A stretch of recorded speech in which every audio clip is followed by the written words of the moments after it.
What is your emergency? Shots fired. What is your name? My name is Renard Spivey. Me and my wife had an argument. I accidentally shot her.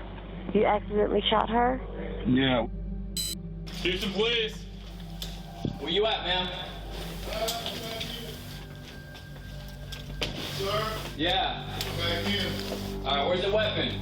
Right here. Stay away from it. I don't want to see it in your hand, you understand? Where's she at? Okay, what's... Laying on the floor. Yeah. Where you Okay. His leg.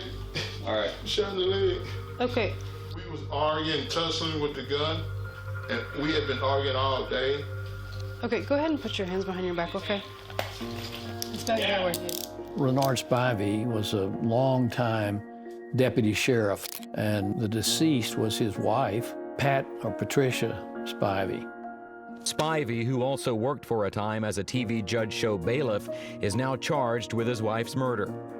There was a lot of publicity because he had been on a very popular reality TV show, Justice for All with Christina Perez. All rise. Court is now in session. He was the perfect person in front of everybody else. I think he thought the camera was always on. When it comes to how your mom died, do you think it was accidental? No, it didn't make sense. It didn't line up. The security cameras, how important were the security cameras and the evidence? I think they were very important. On the surveillance, you clearly hear the 3 gunshots. 1, 2, 3. The prosecution's theory is that he shot her and then shot himself to cover it up. You don't accidentally shoot someone more than once. Was the autopsy consistent with an accidental shooting? Well, ultimately, I guess that's the million-dollar question. Whose finger was on the trigger? Who was the aggressor? She was threatening him with a gun. If he is the aggressor, then this is a murder. If she is the aggressor, this was either self-defense or an accident. This is the 9mm gun. This is the Renard's actual gun. It's caught now. There is no external safety on this gun. And so any slight pull of the trigger would cause it to go off. There was no single piece of physical evidence that really conclusively pointed towards a particular verdict. Did you intentionally shoot your wife? No, ma'am. I love my wife.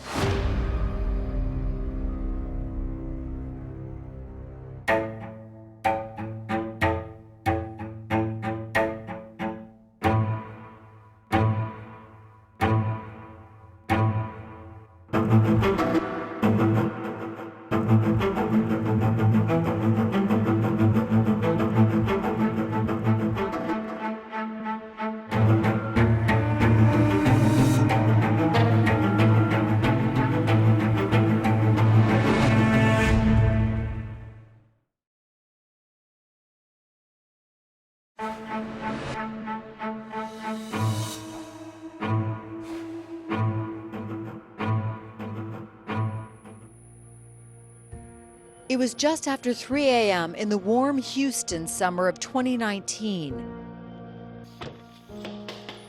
when first responders arrived at Renard and Patricia Spivey's home and found 52-year-old Patricia dead in the closet from multiple gunshot wounds. We can definitely see a wound in her abdomen right there. Okay. Will it be the entry point?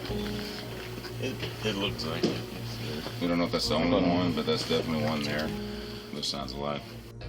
Her husband, Renard, had a bullet in his leg. He told officers the two had been arguing and fighting over a gun when it fired.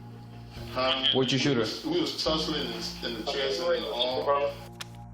Renard Spivey, a sheriff's deputy with Harris County, worked as a bailiff in courts. You're a deputy, sergeant, lieutenant, deputy? Okay. And played a bailiff on TV. All rise. For Justice for All with Judge Christina Perez. I'm giving you one more chance to tell me the truth. Renard didn't say much more about what happened. Police detained him and had him transported to a hospital.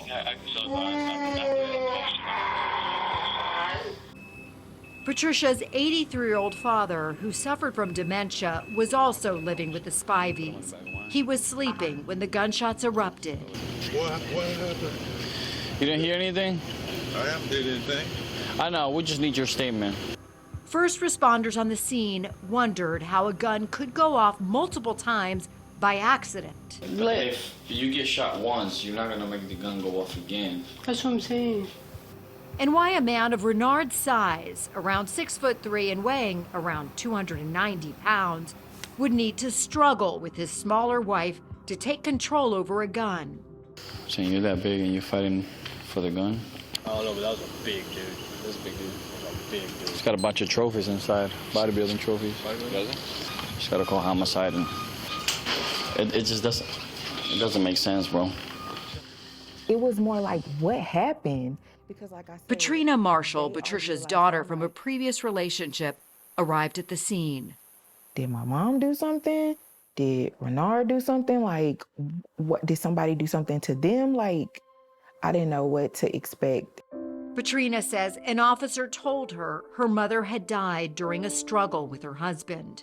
When he told you she didn't make it, had to be very tough to hear that. It was. But you held it together. I don't know, something really weird happened to me. I don't know, it's just like, I just kind of shut down. And everything just became really numb. I still have not cried. Patrina says she regrets not seeing her mom for one last time. I just didn't get that. And I'm like, man, so she just sitting in that closet just the whole time. So, oh my God, I'm crying. Patrina never thought her mother's life would end this way. Her mother fell quickly for Renard. It was like her first everything. That was her first house. And it was Patricia's first marriage, Renard's third. When we met, I did like it. We kind of hit it off and stuff like that. 5 years after Patricia's death, Renard shared with us his feelings for Patricia. She was a fun person. She was spontaneous, and she was just a beautiful person. Renard had popped the question in 2013 after Patricia pointed at a ring she liked at a store. Right there where the ring was, I said, come here, I want to show you. I proposed, got on my knees and proposed to her. And she said yes right away. She said yes. And we had fun. We celebrated in Hawaii. And then they built their dream house, a 3,000 square foot home with a 3-car garage. But within a few hours of Patricia's death, Renard found himself under suspicion for murder. At the hospital, detectives wanted to interview Renard, but he refused. He would later tell us why. At that point, had you already gotten an attorney? I had a union rep who was an attorney. Then he came to the hospital.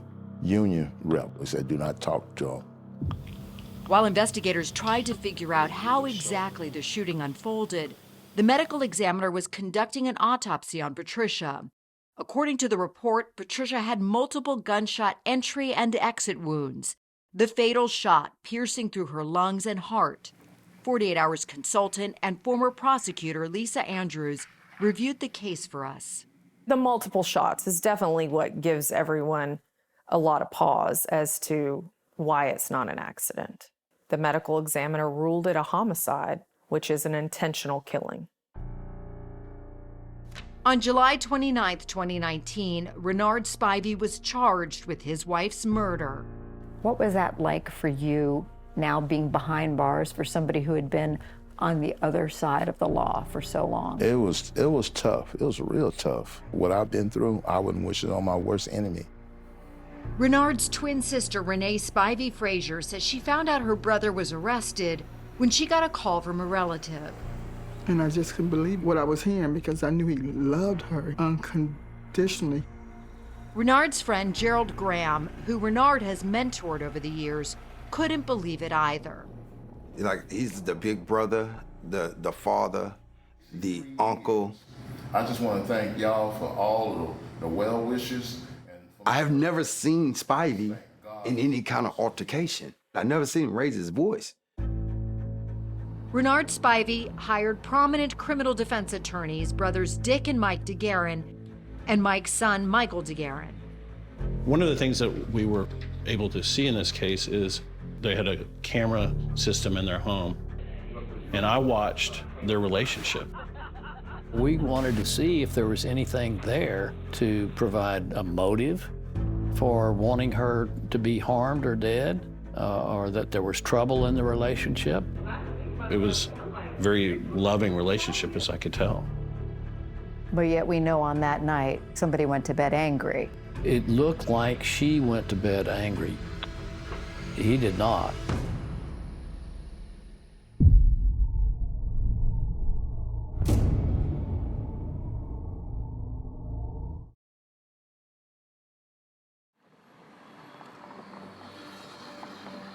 Hours after he was charged with the murder of his wife, Harris County Sheriff's Deputy Renard Spivey posted bond, $50,000. I was in jail probably a couple of days. And returned to the house he used to share with Patricia, where investigators believed he intentionally shot her. When you walk in that door, do the memories come flooding right back? Well, as soon as you go in the door and then you go in the bedroom, bam, it hits you. Renard Spivey insists his wife's death was an accident. I love my wife. You know, I did everything for her. Anything she wanted. I always treated her like my queen. But Renard never gave a statement to police about how the events unfolded that night. And Patricia's family questioned the circumstances around her death and why Renard was free on bond. Patricia's cousin, Sybil Shepard. I don't think that his bond was high enough for murder. Being a sheriff, I think he got a lot of privilege in that instance. Patricia's loved ones call her the caregiver of the family. She was kind of like the glue. Her being gone, really, you notice it that she's gone. She did anything that she could to help people out. And you can see that just from taking care of her dad, just taking on that responsibility. Patricia worked as an executive assistant for the Methodist Hospital in Houston. She'd go visit people in the hospital. She would go take them food, send them flowers. If nobody else was thinking of them, she was. She just was everywhere, helping, taking pictures, giving her time, just real social. She was very accomplished. Renard's attorney, Dick DeGuerin, says the Spiveys had a good life. They were very happy. They went on cruises together. Every Friday night, they had a special dinner. How would you describe Renard Spivey? I mean, the idea of a gentle giant. His size was, you can't avoid seeing how big he is. Renard has been a bodybuilder since his 20s. In the aftermath of his wife's death, he was placed under house arrest, but was allowed to continue with his training. Actually, during that period of time, it was more therapeutic for me because I've been doing it for 40 years, because that's my love. He was also free to go to church and spend time with his family, but he resigned from his career of more than 20 years with Harris County Sheriff's Department. His TV career also took a hit. At the time of Patricia's death, I understand you were still taping. Yes. The Justice with Christina Perez show. Well, let me say, before that, we were still taping.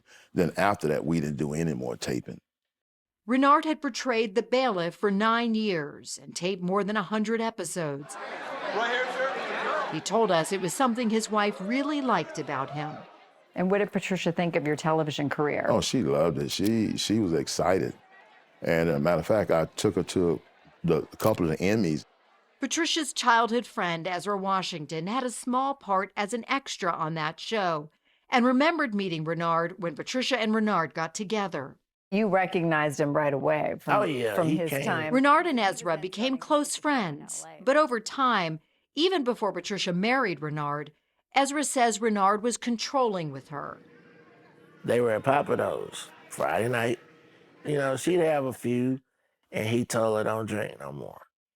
And she said, why? And he was like, 'cause I said so. And she dumped him. The couple got back together, but their problems hardly went away, says Ezra, and eventually impacted Patricia's relationship with her cousin Sybil. He didn't like Silver at all. He literally just hated her. She allowed Pat to have freedom.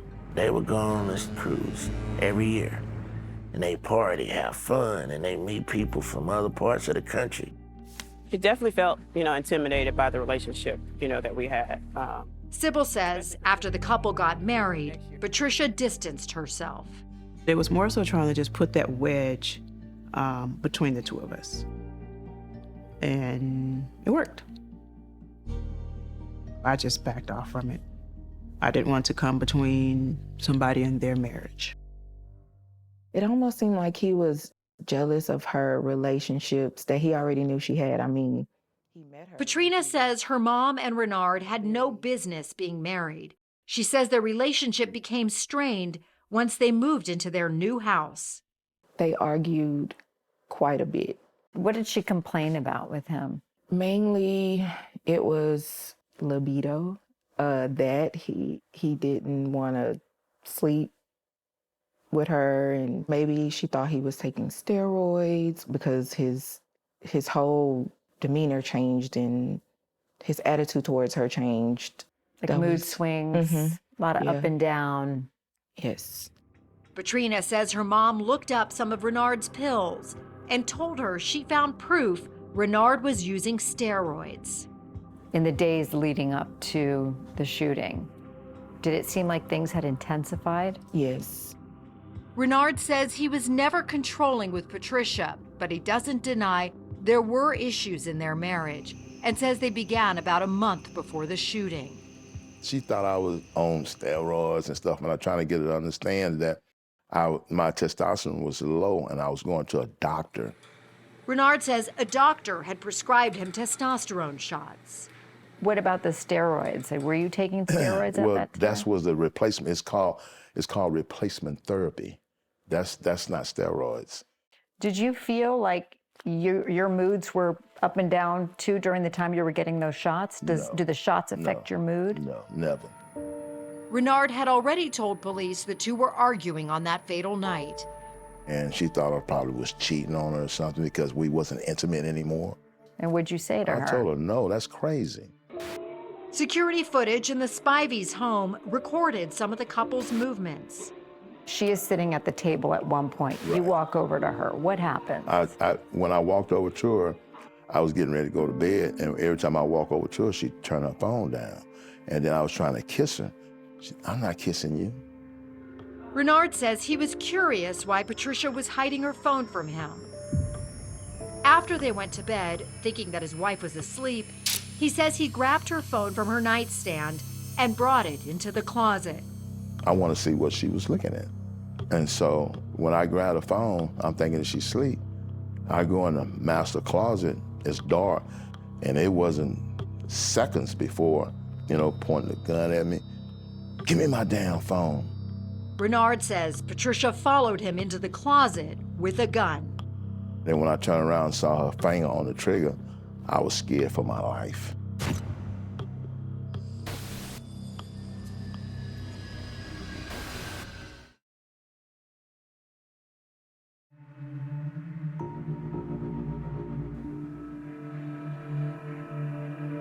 When I turned around, she had the gun pointed at me.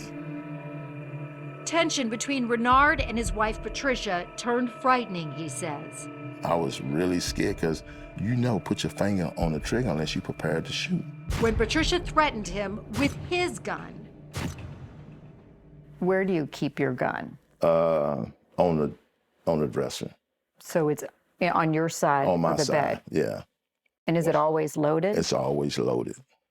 Don't you talk somebody down? Like, as your police training is to de-escalate the situation. Well, I was afraid because I've never been in a situation like that before.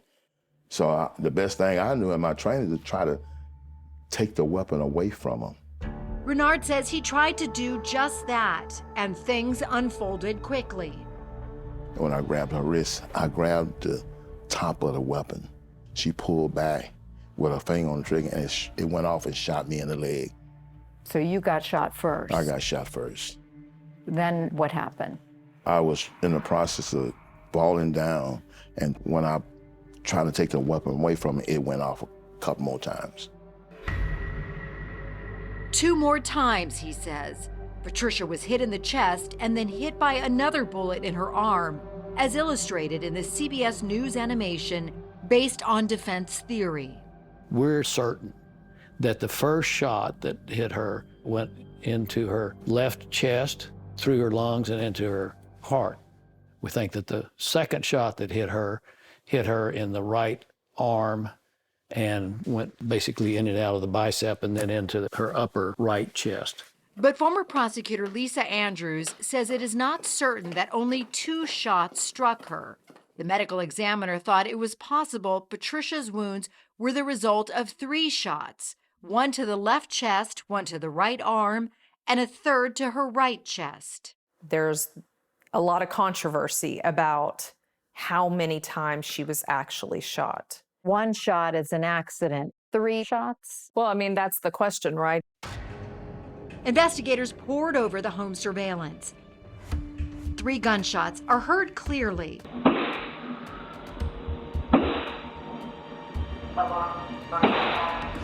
But authorities suspected Renard actually fired the gun 4 times. 3 bullets fired at Patricia, and then 1 Renard would have fired at himself, wounding his leg to make it seem that Patricia shot him. Investigators identified 1 piece of sound. You can hear it over the alarm ringing. Now this next clip picks up the tap. They say it's the gunshot, recorded about 1.5 minutes after the 3 other shots. Different sound. Different sound. There is a reason they say it sounds different than the others. Their theory was that sound, that 4th sound, was a gunshot in a different part of the house, and that was him shooting himself. Renard Spivey denies there was a 4th gunshot. That wasn't you shooting the 4th shot to then have a cover-up story? No, ma'am. Renard's attorneys, Dick and Michael DeGuerin, also listened to that surveillance tape. It is not a gunshot. They say the sound most likely is the click of another camera in the room being activated. And keep in mind, there were 3 empty cartridges that were found. But Lisa Andrews says there were other things that could point to Renard's guilt, like his call to 911. What is your emergency? Shots fired. Okay, sir. Is there an actual patient there? Has someone been shot? Yes, ma'am.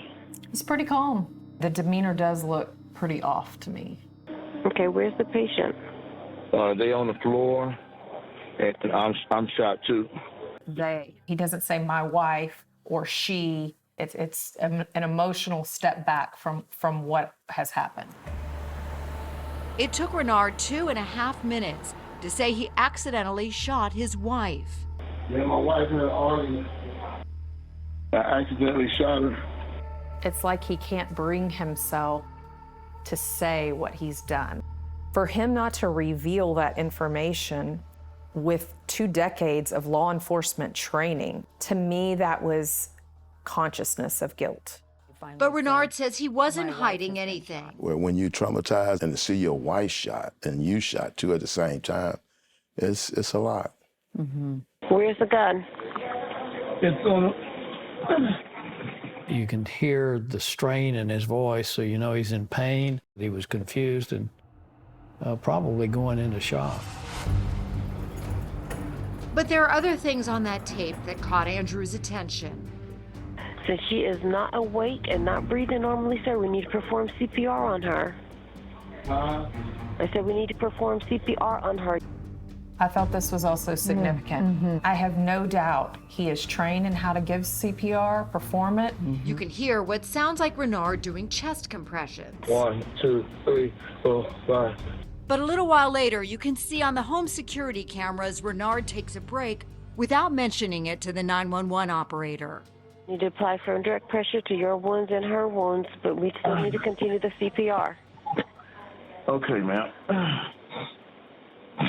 He's on the phone with 911, holding the towel on his leg. Typically, when you're performing CPR, you don't take breaks. Renard says he went to unlock the garage door to make sure medics could get to his wife as soon as possible. I came right back and continued the chest compressions. 1, 2, 3, 4, 5, 6, 7, 10. He's then heard breaking down. Ma'am. I'm here, Mr. Spivey. Just keep going. You're doing great, sir. If you can continue, please continue. 1, 2, 3, 4, 5, 6, 7, 8, 9, 10, 1, 2. He loved her. Happy anniversary to you too, dear. Happy anniversary to you. He really loved her. Renard's twin sister is not surprised her brother was emotional. She lost her life, and he was hurting. But Patricia's close friend, Ezra Washington, says just 2 days before Patricia died, she told him she was fed up with Renard's controlling ways and his suspected steroid use, which she blamed for the lack of intimacy in their relationship. She said, you know what? She said, I'm done. She said, I'm leaving. Ezra says on the day of the shooting, he had multiple phone conversations with Renard, and that Renard told him they were getting a divorce. Ezra claims he confronted Renard about steroids. I know you're on them steroids. Okay, man, I did. I got some product from my boy because I wanted to get lean for the cruise, but I ain't doing it no more. I said, stop lying. Ezra says he told Renard to just leave the home, but Renard made a comment about Patricia not getting the house. I'ma show her. I said, man, don't be stupid. Ezra says he feels guilty for not reaching out to Patricia to warn her that night. I didn't call. I regret that to this day. But he told authorities about his conversations with Renard. I told him everything. As Patrina and Sybil waited for the case to go to trial, they had arrived at the same conclusion with Ezra, that Renard had intentionally shot and killed Patricia. It was more or less his actions afterwards. I didn't see any remorse from him. I don't think it was an accident. But Renard Spivey's loved ones were convinced he would walk out a free man. He would never, ever intentionally pull a weapon to kill. I knew him. I knew he was going to get a not guilty verdict.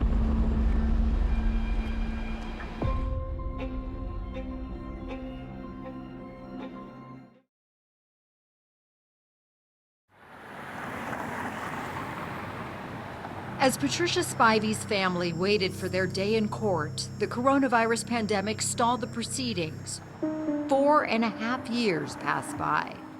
That's not justice. Renard remained under house arrest, but after some time, his lawyers successfully filed a motion to remove his ankle monitor, and Renard joined the world of dating apps. I probably was on maybe 1 or 2 of them, but you get lonely. You need, some friends or something like that. On November 28, 2023, Renard Spivey was back in court, this time not as a bailiff, but as the accused, facing a life sentence if convicted. He looked totally different. He wasn't the clean-shaven, he had the gray beard. The state told the jury Renard shot Patricia intentionally after she threatened to leave their marriage. The prosecution's theory is that almost like he snapped. He was angry, they were arguing, he was being accused of things by her. But according to Spivey's attorneys, this was simply a case of self-defense. Self-defense fits because she was threatening him with a gun and he grabbed her wrist and the gun in his own defense. They say what happened next was an accident. It was an unintentional discharge of the gun. Several discharges of the gun.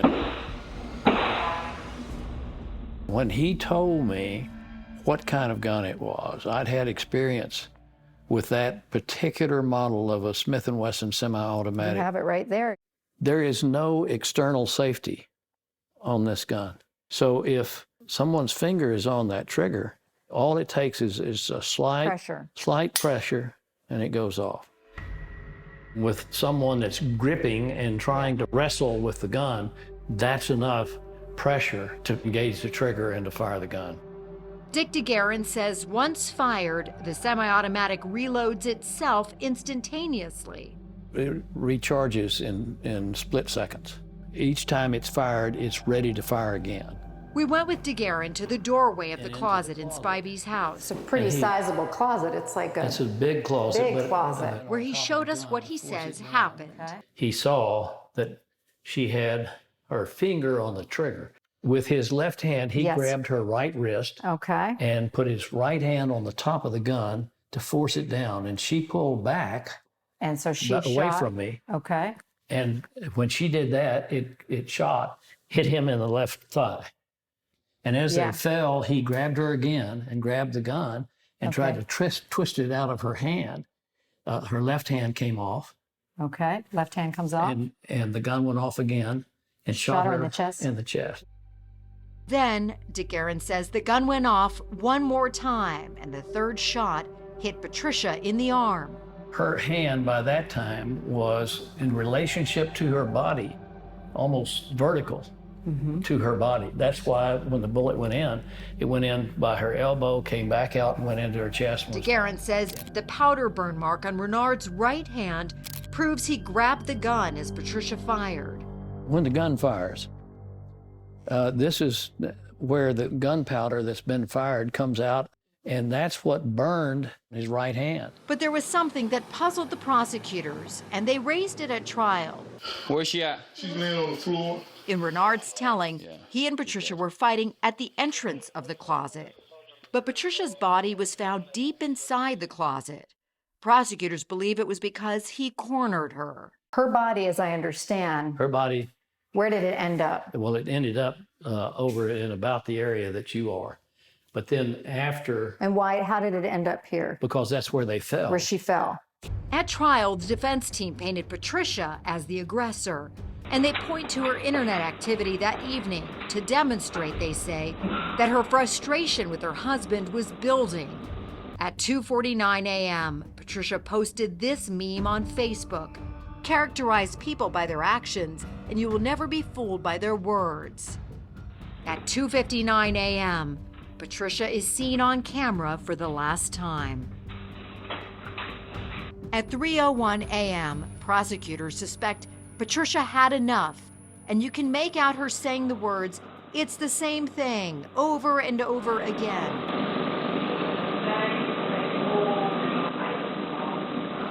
But DeGuerin says it is not clear what Patricia really meant. Maybe that's what she said, but what did it mean? It's ambiguous. What is she complaining about over and over again? At 3:03 a.m., Renard is seen in the kitchen, and then he goes into the bedroom. 4 minutes later, at 3:07, you hear those 3 gunshots.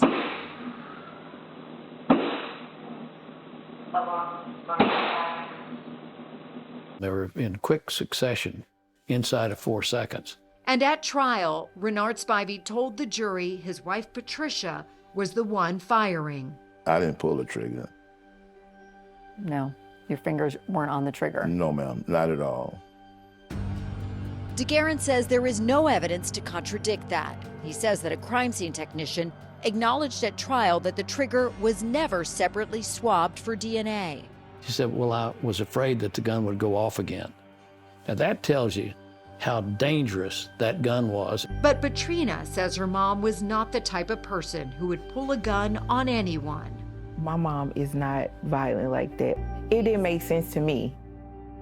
Instead, Patrina believes her mom was in the closet that night because she was packing. I think she was trying to leave that night. Prosecutors had Ezra Washington tell the jury about those phone conversations with Renard, where Renard talked about his frustrations. I just want to get him the truth. Everything that came out of his mouth that I know. But the prosecutors ran into a problem. They say Ezra told them he spoke to Renard using apps on his phone, and they were unable to find records of those calls. DeGuerin says he doesn't believe those conversations ever took place. Are you saying Ezra Washington then, when he testified, because he was a key witness for the prosecution, was he lying when he talked about those phone calls? I wouldn't call him a key witness, particularly when we were able to show that there was no record of those calls. He didn't talk to me. He lied. He didn't talk to me. I mean, why would he make that up? I don't know why he would make that up. And Renard says he had no reason to kill his wife. Had there been conversations about separation or divorce between you and Patricia? No. She hadn't talked about leaving you? No. All that's lies. As the case went to the jury, no one knew who the jurors were going to believe. It was tough. People pointing fingers at you. You did it. And I know deep inside that I didn't.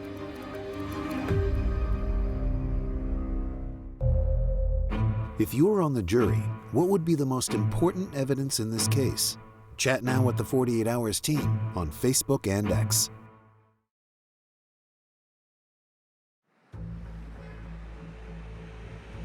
I've never stopped having hope and had faith. On December 6, 2023, after 12 hours of deliberations over 2 days, the jury in Renard Spivey's murder trial reached a verdict. My heart is, I'm emotional. I don't know what to expect. And found him Happy anniversary. Happy anniversary. Team Spivey. not guilty. I fall to the floor crying. Boo crying. My attorneys helped pick me up, my family, Very emotional. Yeah, all. Renard's sister, Renee, was relieved. I wanted it to be over with because I'm concerned about him. I'm concerned about his well-being, his life, how he's handling this. But she says there were no winners. She lost her life, and I was feeling for her, and his life would never be the same. On the other side of the aisle, Patricia's family and friends say they couldn't believe the jury's decision. I'm numb. I do not believe that she received justice at all. I feel like I held my breath and then not guilty. I don't understand how they got there. I didn't believe him. Renard's attorney says the jurors just weren't convinced beyond a reasonable doubt that his client was the one who fired that gun. I think was very important to the jury that the prosecution never proved whose finger was on the trigger. And it's very important because the prosecution has a burden of proof. And the gun was so important. The fact that it's such a dangerous design of a gun that will go off so easily.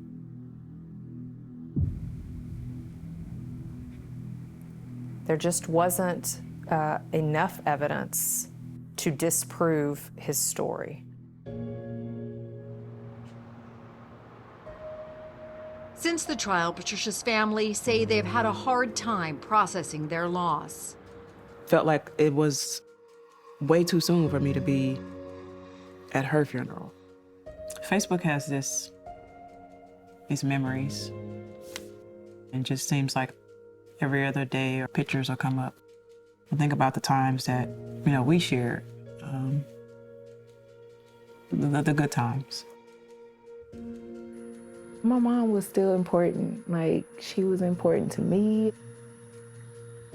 I just miss that unconditional love.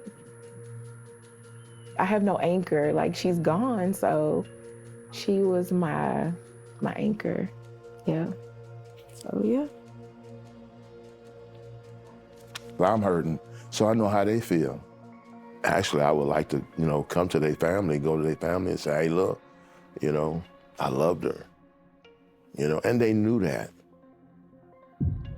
It's no doubt in my mind that they knew I loved Patricia Marshall. Renard says since his acquittal, he has been active in his community.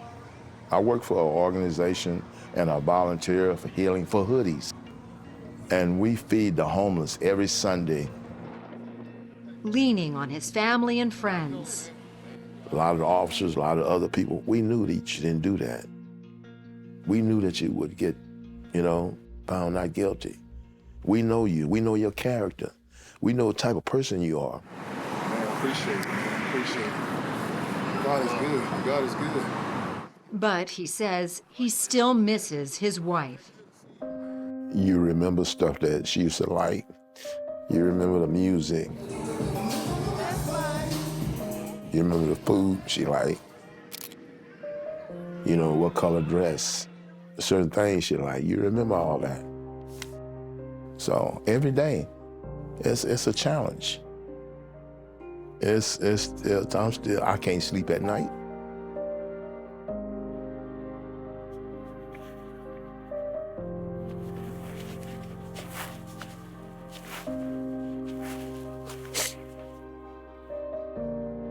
I live with it every day.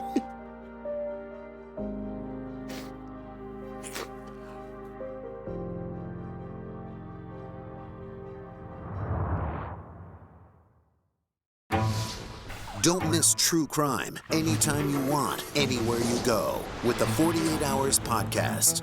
Real crimes, real lives. Like a John Grisham novel come to life. Real justice. There's some questions that have to be asked and need to be answered. Listen to 48 Hours on Apple Podcasts.